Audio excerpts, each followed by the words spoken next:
Bienvenidos a nuestra presentación El Santo Rosario, síntesis de todo el Evangelio.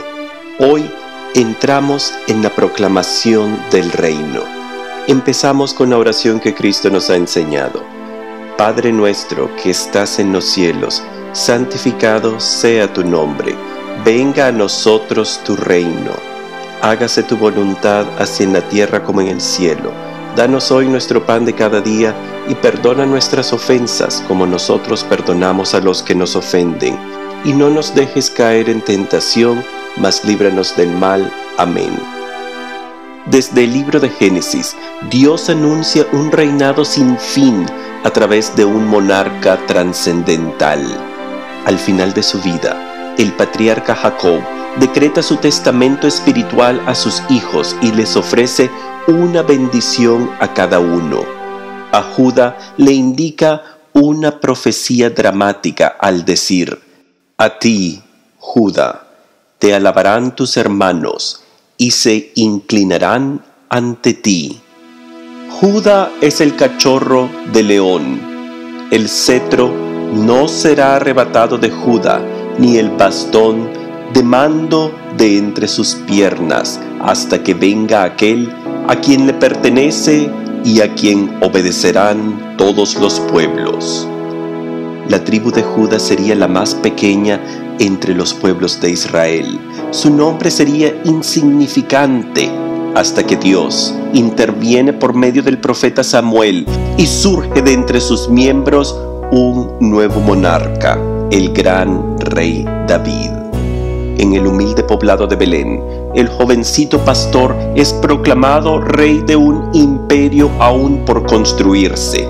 Una vez completado la conquista de la tierra prometida, David busca cómo honrar a Dios al construirle una casa donde repose su presencia, un templo que guardaría al arca de la alianza. Pero Dios rechaza su propuesta, pues David no es digno de construir un templo santo, ya que él ha derramado demasiada sangre. Este honor será reservado para su hijo Salomón. Sin embargo, Dios bendice a David y por su fieldad y devoción, Dios le jura una alianza perpetua, donde su descendiente gobernaría sin fin. Dios le dice: afirmaré tu trono real para siempre. Seré para él un padre, y él será para mí un hijo. Sin embargo, desde la muerte de Salomón, su hijo intenta imponer severos impuestos sobre sus súbditos, y el resultado es la división del imperio de David. Las 10 tribus del norte se separan y forman el reinado de Israel, mientras el reinado davídico incluye ahora tan solo las 2 pequeñas tribus de Judá y Benjamín, y se llamarán desde entonces el reinado de Judá. Sus habitantes formarían una identidad propia y los ciudadanos del norte serían llamados israelitas, mientras los habitantes del sur serán llamados judíos. Pero además, las tribus del norte que forman Israel caen en idolatría y Dios envía su castigo cuando Asiria invade el reinado de Israel y llevan a su población al exilio. Ellos nunca regresaron y los sobrevivientes se mezclaron con los pueblos extranjeros traídos por Asiria para repoblar la tierra y forman los samaritanos. En este escenario de división, pérdida y corrupción étnica es que entra Jesús, que se presenta para completar las profecías imposibles de cumplirse a los ojos humanos, la restauración del reinado perdido de David. Sin embargo, Jesús enfrenta el reto con certeza absoluta y después de su bautismo y prueba en el desierto, empieza su peregrinaje de 3 años recorriendo el territorio del imperio perdido, invitando a todos a unirse a esta nueva monarquía que Él está restaurando. Sus pasos son ricos en simbolismo y empieza su trayectoria dirigiéndose a los territorios de Zabulón y Neftalí. Estas eran las tribus al norte más extremo de Israel y fueron las primeras 2 tribus en ser llevadas al exilio, por lo cual Jesús empieza su prédica en estas regiones, restaurando el reino de David perdido en el mismo orden en que fue dispersado. Durante sus 3 años de prédica, Jesús repetidamente anunciaba la llegada del reino de Dios en la tierra. Es una noticia esperada por el pueblo judío que Juan Bautista había anticipado cuando declara: renuncien al mal, porque el reino de los cielos está cerca. Sin embargo, el reino que ofrece Cristo supera las limitaciones terrestres y se extendería más allá de las fronteras antiguas del imperio de David para incorporar a todas las naciones de todos los tiempos. La única manera de restaurar las tribus perdidas de Israel, que se habían mezclado con los gentiles, era simplemente incorporar a toda la raza humana dentro de la nueva familia de Dios. Contrario a las expectativas de muchos que anticipaban una restauración del reinado de David literal y el fin de la opresión romana, Jesús trae un reinado trascendental que él mismo describe: mi reino no es de este mundo. Es un reinado que supera hasta el lenguaje terrestre y por lo cual Jesús acude al uso de parábolas para expresar la grandeza del nuevo imperio espiritual que ofrece.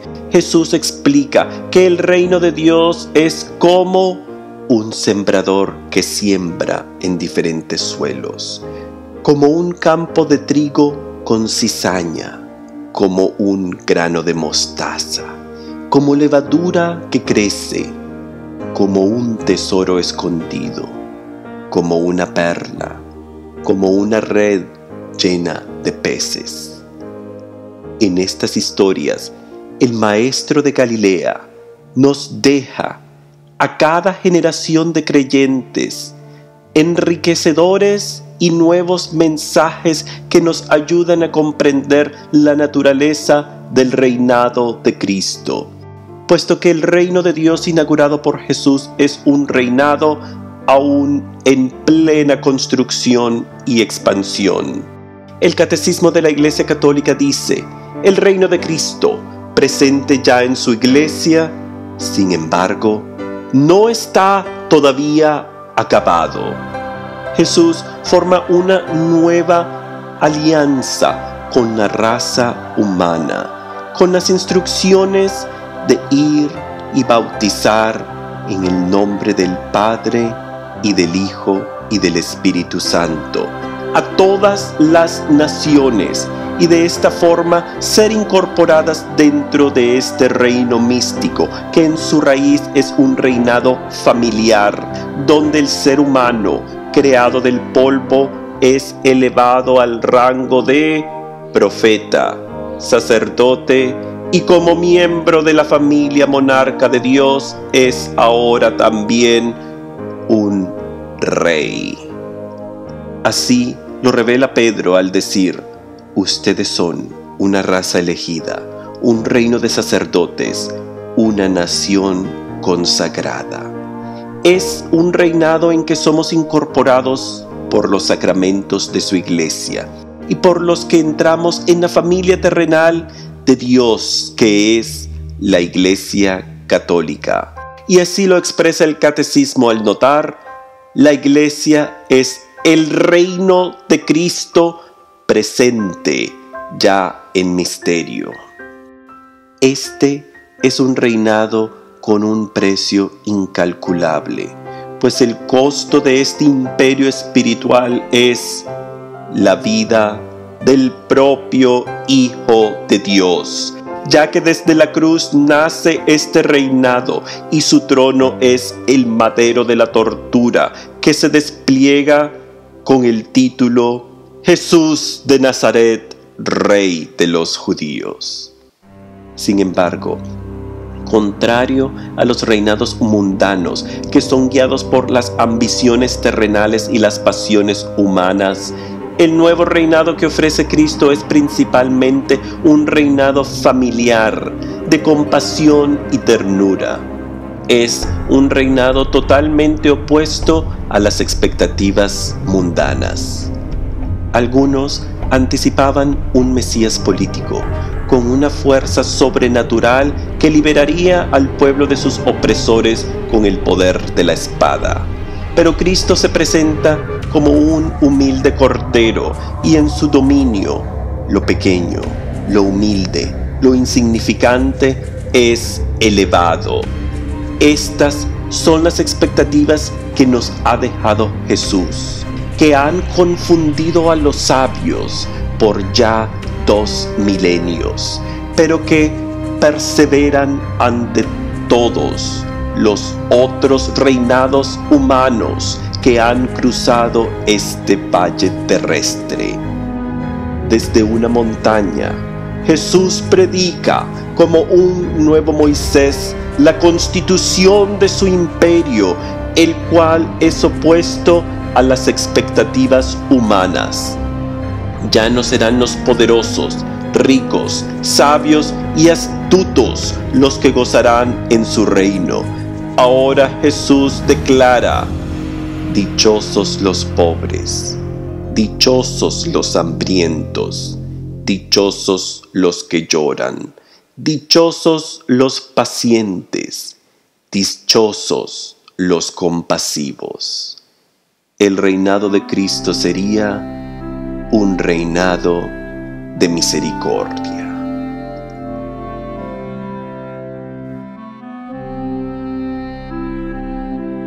Esta misericordia se despliega con signos y maravillas que alivian el sufrimiento humano. Las múltiples sanaciones de Cristo actúan como una muestra externa de la verdadera sanación que era la liberación del pecado. En el Evangelio de Marcos, Jesús sana a un paralítico que es llevado en camilla por sus 4 amigos. Jesús dice: ustedes sabrán que el Hijo del Hombre tiene en la tierra poder para perdonar pecados.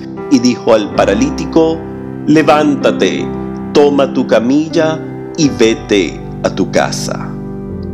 Sus milagros de sanación son extendidos por su iglesia y los primeros cristianos, quienes ofrecían este poder de sanación en una escala masiva, como signo eficaz del poder de Dios actuando en su iglesia. El Hecho de los Apóstoles narra: acudían multitudes de las ciudades vecinas a Jerusalén, trayendo a sus enfermos y a personas atormentadas por espíritus malos, y todos eran sanados. Este poder de sanación es institucionalizado a través del sacramento de la unción de los enfermos, la cual la carta de Santiago se refiere diciendo: ¿hay algún enfermo? Que llame a los ancianos de la iglesia, que oren por él y lo unjan con aceite en el nombre del Señor. Esta es la misericordia del Rey en acción, la sanación del cuerpo, como signo de la misericordia definitiva que es la sanación del alma, el perdón del pecado. Dicha sanación espiritual se despliega vívidamente en el episodio del Evangelio de Juan en la mujer adúltera. Una turba violenta y vengativa trae a una mujer que la han encontrado en el acto de adulterio. La ley demanda la vida de esta mujer bajo la sentencia de muerte a pedradas. Pero Jesús simplemente se inclina en el suelo y con su dedo escribe en el polvo. Interpretaciones antiguas sugieren que en este momento Jesús escribía los pecados de aquellos presentes y por lo cual se levanta y declara: aquel de ustedes que no tenga pecado, que le arroje la primera piedra. Nadie se atrevió a condenar a la adúltera, y Jesús ofrece su misericordia diciéndole: tampoco yo te condeno. Vete, y en adelante no vuelvas a pecar. El impacto de esta escena resalta aún más una vez que notamos que los acontecimientos ocurren durante las fiestas de las tiendas. Era en esta celebración cuando el templo judío era limpiado ritualmente y enormes recipientes de agua eran llevados al altar y derramados sobre este. El agua se mezclaba con la sangre de los sacrificios y ambos corrían hacia un costado del complejo del templo donde desembocaban en el río Gihón. El espectáculo era sorprendente y Jesús ocupa la escena para profetizar su propio sacrificio. Ese día Jesús declara: el que tenga sed, que venga a mí, pues el que cree en mí tendrá de beber. Lo dice la Escritura: de su seno brotarán ríos de agua viva. Esta fuente de agua viva es Él mismo, que se despliega desde su trono, que es la cruz, cuando el soldado romano le abre el costado y Él se convierte en el nuevo templo viviente del cual brotan agua y sangre, como brotaban del templo judío en las fiestas de las tiendas. Y así se cumple de una manera sobrenatural la profecía antigua de Zacarías, que dice: en aquel día habrá una fuente siempre corriendo para que los descendientes de David y los habitantes de Jerusalén se puedan lavar de sus pecados e impurezas. Esta fuente purificadora es Cristo mismo. Y tal vez como profecía para nuestros tiempos, Jesús funde las imágenes de sangre, agua y luz en esta escena, donde despliega su misericordia profunda al perdonar a la mujer adúltera durante la fiesta de las tiendas. En esta fiesta, enormes candelabros judíos, las menoras, se encendían durante la noche, y en el contexto de la iluminación dramática del templo, del cual brotaba agua y sangre a su costado, Jesús se revela como el prometido Mesías de la antigüedad y proclama: yo soy la luz del mundo. Esta luz es la luz de la misericordia, que se revela asombrosamente en el siglo XX a la monja polaca Santa María Faustina, y que nos deja la imagen que reúne el agua, sangre y luz que surgen desde el propio Rey de la Misericordia, que es Jesús, el cual despliega su amor absoluto y la misericordia profunda al exclamar desde el trono de la cruz: Padre, perdónalos, porque no saben lo que hacen.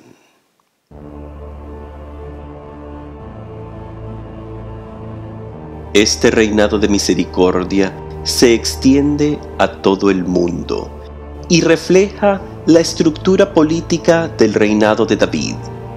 En tiempos de los monarcas judíos, un puesto de gran importancia era el puesto del primer ministro. En ausencia del rey, el primer ministro gobernaba con la autoridad y poder del monarca. Su papel era guiar al imperio, cuidar de sus ciudadanos y proteger las fronteras de invasores y enemigos. El primer ministro era la autoridad principal cuando el rey estaba ausente. Este era un puesto de toda la vida y la expectativa era que el primer ministro gobernara con la bondad y misericordia de un padre. Isaías nos deja la descripción del primer ministro diciendo: le colocaré tu cinturón y le confiaré tu cargo y será un padre para los habitantes de Jerusalén y para la familia de Judá. Pondré en sus manos la llave de la casa de David. Cuando él abra, nadie podrá cerrar, y cuando él cierre, nadie podrá abrir. Este es el lenguaje que Cristo utiliza cuando instituye a Pedro como el primer ministro de su nuevo reinado, su primer papa. El evangelista Mateo narra el momento en que Jesús restaura el cargo del primer ministro, al cual en la antigüedad se le llamaba con el título de padre, o sea, el título de papa, como lo indica Isaías al decir: él será un padre para los habitantes. Ahora, el primer papa de la Iglesia de Cristo es Simón, a quien Jesús le cambia el nombre y le dice: tú eres Pedro, y sobre esta piedra edificaré mi iglesia. Los poderes de la muerte jamás podrán vencer. Yo te daré las llaves del reino de los cielos. Lo que ates en la tierra quedará atado en el cielo, y lo que desates en la tierra quedará desatado en el cielo. Desde ese momento, Pedro y el puesto fundado en él compartirán del poder de las llaves que posee el Rey, que es Cristo Jesús. Este es el poder que despliega Cristo glorificado en su reinado definitivo, que es el cielo propio, como lo presenta el libro de Apocalipsis al narrar: así habla el santo, el verdadero, el que guarda la llave de David. Si él abre, nadie puede cerrar, y si cierra, nadie puede abrir. Por lo tal, Jesús comparte su poder de monarca que se despliega en el cielo con su representante terrenal, que es el primer ministro de su iglesia, el Papa. Este poder de las llaves incluye la fundación bíblica de la infalibilidad de Pedro y sus sucesores, el cual está destinado a preservar las enseñanzas verdaderas libres de error. Pero principalmente el poder de las llaves es el poder de la misericordia, pues es el poder del perdón de los pecados. Empezando con Pedro, Jesús le otorga la autoridad de perdonar o retener pecados. Pero luego este don es extendido al resto de sus apóstoles.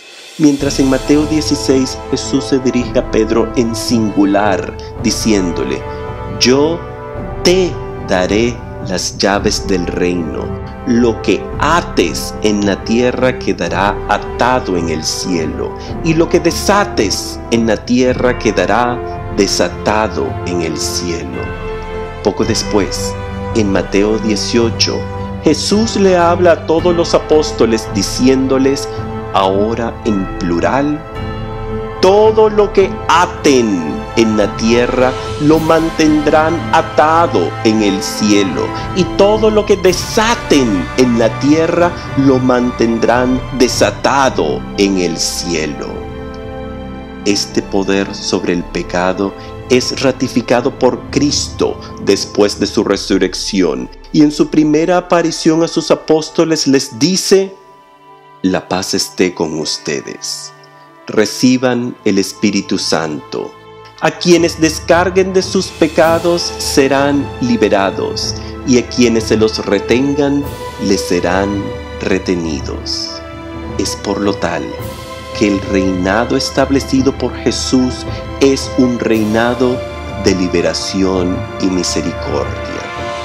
Sin embargo, la misericordia de Dios se extiende mucho más que las capacidades humanas. Pedro reta los límites de esta bondad paternal de Dios y le pregunta a Jesús: Señor, ¿cuántas veces tengo que perdonar las ofensas de mi hermano? ¿Hasta 7 veces? Jesús le contesta con el número indicativo de continuación perpetua: 70 veces 7. Estamos, por lo tal, llamados a ser como Cristo, rostros de la misericordia del Padre. Es una enseñanza vívidamente expresada en la oración que nos ha dejado cuando recitamos: Padre nuestro, que estás en el cielo, santificado sea tu nombre, venga a nosotros tu reino. Y enfrentamos una condenación o liberación propia, pues decimos: perdona nuestras ofensas, como nosotros perdonamos a los que nos ofenden. Notamos la complejidad y humanidad de Pedro en el desarrollo de la historia bíblica. Inmediatamente después de identificar a Jesús como el Mesías y ser proclamado como el primer papa, Pedro tropieza e intenta detener a Jesús en su misión de viajar hacia Jerusalén para enfrentar su muerte. Pedro protesta: Dios no lo permita, Señor, nunca te sucederán tales cosas.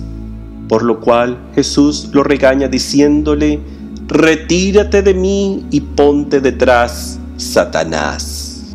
Similarmente, en su última cena, Pedro promete fieldad incondicional a Jesús, pero unas pocas horas más tarde lo negaría 3 veces. Aún así, es Pedro, con todas sus limitaciones y fallas humanas, el que Dios ha escogido para ser su representante en la tierra, y por continuación eclesiástica son también los papas de hoy. Notamos cómo después de los eventos de la elevación al cargo de primer ministro, Jesús funde su persona con la de Pedro. Jesús, a través de todos los evangelios, se identifica solo con 2 seres: Dios Padre y Pedro. Esta unión es presentada vívidamente en el episodio del cobro de impuestos para el templo. Según el Evangelio de Mateo, unos representantes del templo judío demandan que Jesús y sus compañeros paguen los impuestos requeridos para el templo. Jesús se dirige a Pedro y le dice: para no escandalizar a esta gente, vete a la playa y echa el anzuelo. Al primer pez que pesques, ábrele la boca y hallarás en ella una moneda de plata. Tómala y paga por mí y por ti. Esta unión entre Cristo y Pedro es rota temporariamente, cuando Pedro niega ser uno de sus discípulos, pero en su resurrección, Cristo restaura a Pedro en su cargo de primer ministro al preguntarle 3 veces: Pedro, ¿me amas? Y éste contesta afirmativamente 3 veces, borrando así su triple negación, mientras que Jesús le indica: apacienta mis corderos, cuida mis ovejas, apacienta mis ovejas. Pedro es restaurado como el pastor del rebaño místico que es la Iglesia de Cristo, su reinado terrenal. Pedro y la Iglesia, fundada en él, se convierten en los guardianes de las llaves, los custodios del perdón. Como signo eficaz del poder de las llaves, Jesús nos deja el sacramento de la reconciliación, donde podemos, como Pedro, restaurar nuestra unión con Jesús y regresar a ser parte de su rebaño. Con el bautismo somos incorporados dentro de la familia de este Rey que es Dios mismo. Somos borrados de nuestra mancha original, pero para mantener esta alianza con nuestro Creador, estamos llamados al abandono total del pecado que nos separa de la presencia de Dios. Jesús repetidamente ofrece su reinado bajo la condición de la conversión verdadera. En el Evangelio de Marcos, Cristo vívidamente dice: el tiempo se ha cumplido. El reino de Dios está cerca. Renuncien a su mal camino y crean en la buena nueva. Sin embargo, Dios conoce nuestras limitaciones. Sabe que somos como Adán y como Él caeremos también. Y por lo tal nos deja un sacramento que está estrechamente ligado con la purificación original de nuestro bautismo, el sacramento de la reconciliación. Este sacramento está sutilmente desplegado en los eventos de la Última Cena, cuando Jesús ofrece un acto de humildad profunda y le lava los pies a sus apóstoles. Detrás de la pedagogía del servicio y la humildad está la riqueza del misterio de la reconciliación. Jesús ofrece agua que limpia externamente el cuerpo de sus seguidores, como un reflejo de la purificación interna que ofrecerá a su iglesia a través de estos hombres y su linaje espiritual que son los sacerdotes de hoy. El diálogo entre Jesús y Pedro demuestra la sombra del llamado a la purificación periódica a través del confesionario. Pedro le protesta a Jesús: «Jamás me lavarás los pies». Jesús le respondió: «Si no te lavo, no podrás tener parte conmigo». Entonces Pedro le dijo: «Señor, lávame no solo los pies, sino también las manos y la cabeza». Jesús le respondió: «El que se ha bañado está completamente limpio y le basta lavarse los pies». En esta respuesta de Jesús, los padres de la Iglesia notan una referencia al arrepentimiento periódico, la reconciliación. Jesús dice: «el que se ha bañado», como referencia al baño bautismal. Pero además añade: «le basta lavarse los pies», es decir, purificarse periódicamente mientras camina en este peregrinaje terrestre hacia nuestra morada definitiva que es el cielo, donde nada sucio entrará. El evangelista Juan repite esta enseñanza en su primera carta diciendo: «Si confesamos nuestros pecados, Él, que es fiel y justo, nos perdonará nuestros pecados y nos limpiará de toda maldad».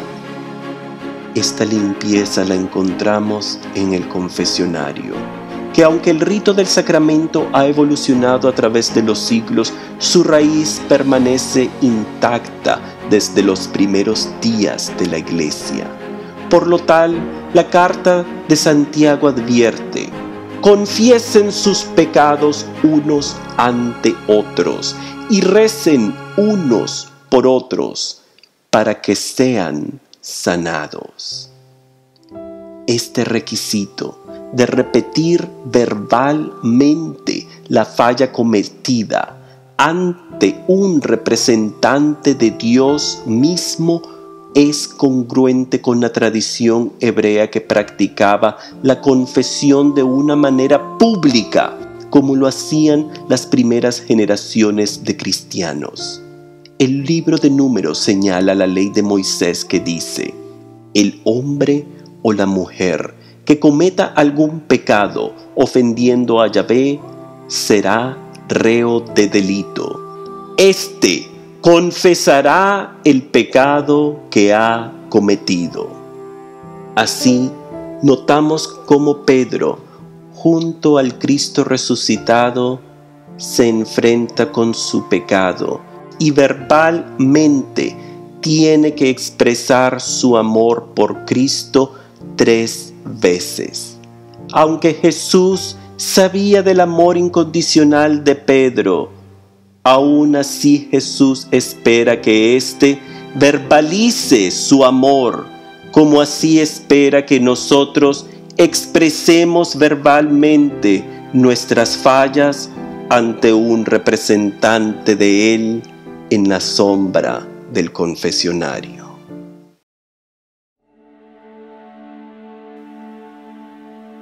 Cristo invita a todos a su reino, pero aún más reta a todos sus súbditos a permanecer dentro de este reinado. Y la manera de restaurar nuestra unión rota es acudiendo al poder de las llaves de Pedro bajo el confesionario.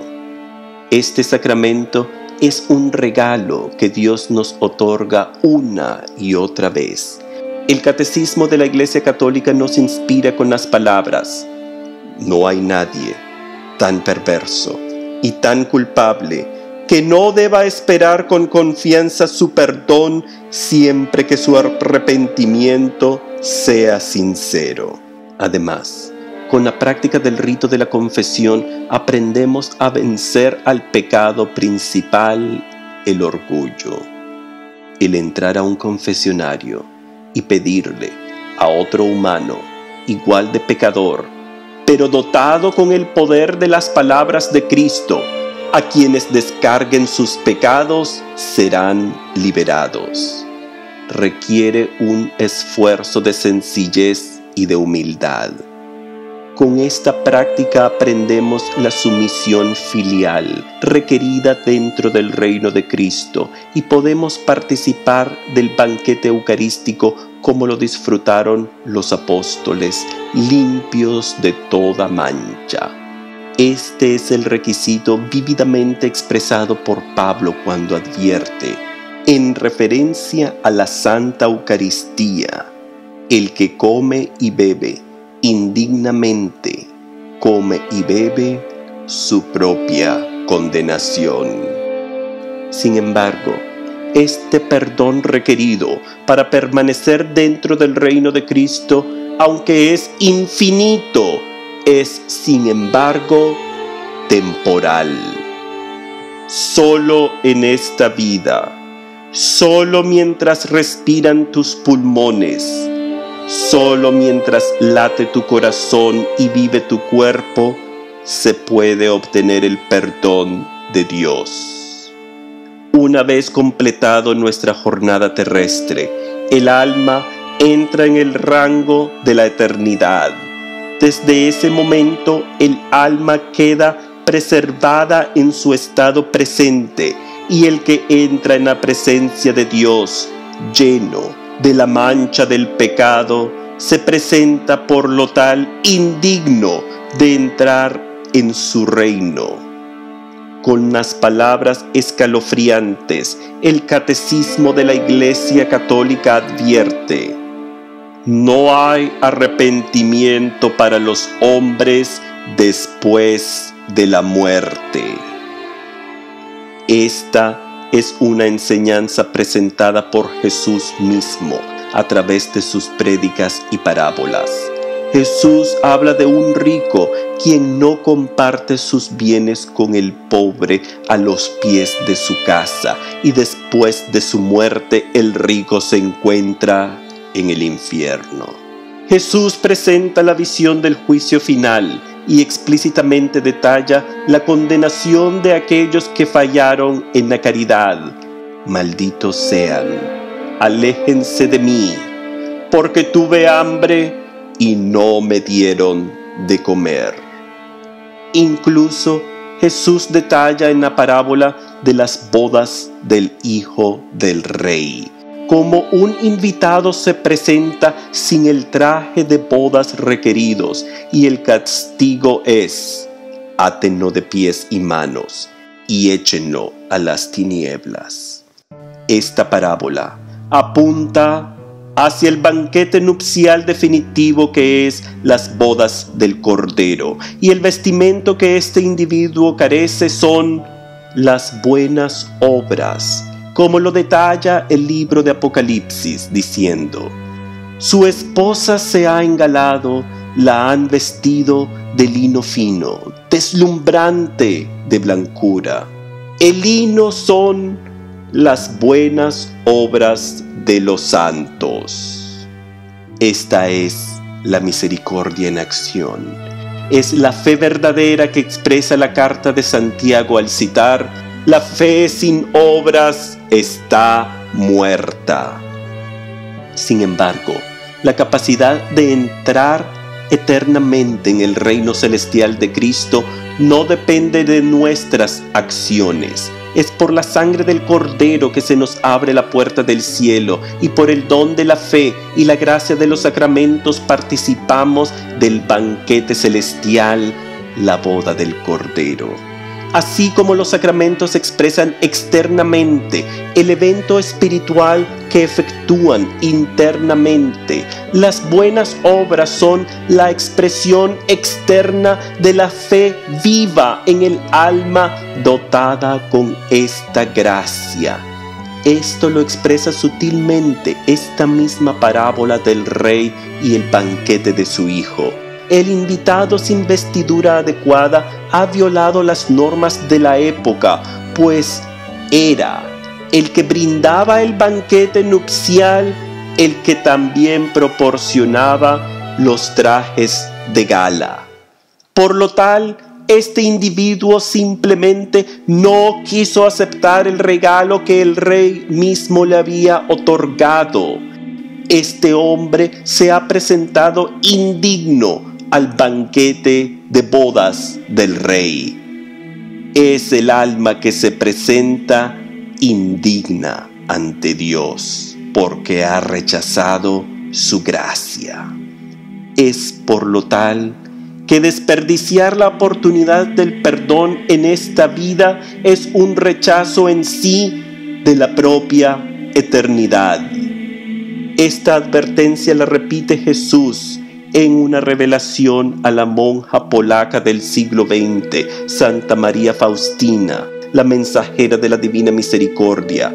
A ella Jesús le dice: el que no quiere pasar por la puerta de mi misericordia, tendrá que pasar por la puerta de mi justicia.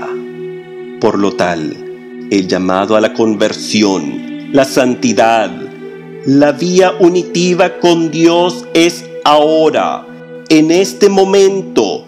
Mira, Jesús está en la puerta y te llama hoy, y su confesionario está esperándote, pero solo mientras aún tengas vida terrenal.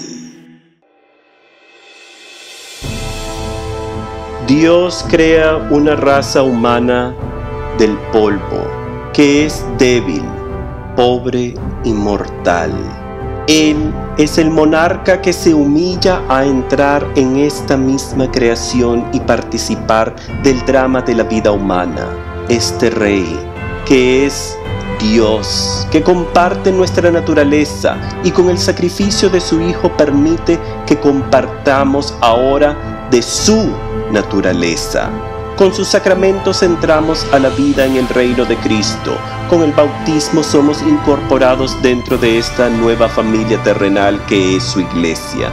Y por lo tal nos convertimos en miembros de la realeza divina. Y somos, como lo decreta Pedro, el primer papa, una raza elegida, un reino de sacerdotes, una nación consagrada, un pueblo que Dios hizo suyo para proclamar sus maravillas. Somos, por lo tanto, como Cristo, sacerdotes, profetas y reyes. Por lo tal, nos unimos con Cristo Y así como sus apóstoles pudieron ejercer maravillas durante las primeras décadas del cristianismo, nosotros también hemos sido dotados con el mismo espíritu que ellos recibieron y hemos sido incorporados dentro de Cristo mismo como ellos lo fueron. Y dentro de cada cristiano reposa la dinamita del poder del Espíritu Santo. Con la gracia de Dios y el don de la fe estamos llamados a prodigios incalculables. Jesús nos alienta diciéndonos: si tuvieran fe del tamaño de un granito de mostaza, moveríamos montañas. Este es el llamado del cristiano hoy y en cada generación. Estamos llamados a ser la luz del mundo, pues nos hemos convertido uno con Cristo. Como Cristo sanó a los enfermos, alimentó a las multitudes, predicó un evangelio de misericordia y expulsó a los demonios, todos estamos llamados a seguir sus pasos, y el mundo verá la fuerza de la Iglesia Católica, que es el reinado de Dios en la tierra. Todo cristiano guarda dentro de su ser el potencial de la nueva creación, que como Cristo podemos ser los vehículos de sanación por el cual Dios extiende su misericordia y su reinado a toda su creación. Somos, como lo dice Santa Teresa de Ávila en su poema, Cristo no tiene cuerpo más que el tuyo. No tiene manos ni pies en la tierra más que las tuyas. Tuyos son los ojos a través de los cuales Él mira a este mundo con compasión. Tuyas son las manos con las que Él bendice a todo el mundo. Tú eres la nueva creación. Tú eres Cristo en la tierra. Tú eres su profeta, llamado a proclamar su reinado. Terminamos esta presentación en oración a nuestra Madre, la Madre del Rey, y decimos: Dios te salve María, llena eres de gracia, el Señor está contigo, bendita tú eres entre todas las mujeres, y bendito es el fruto de tu vientre Jesús. Santa María, Madre de Dios, ruega por nosotros pecadores, ahora y en la hora de nuestra muerte. Amén.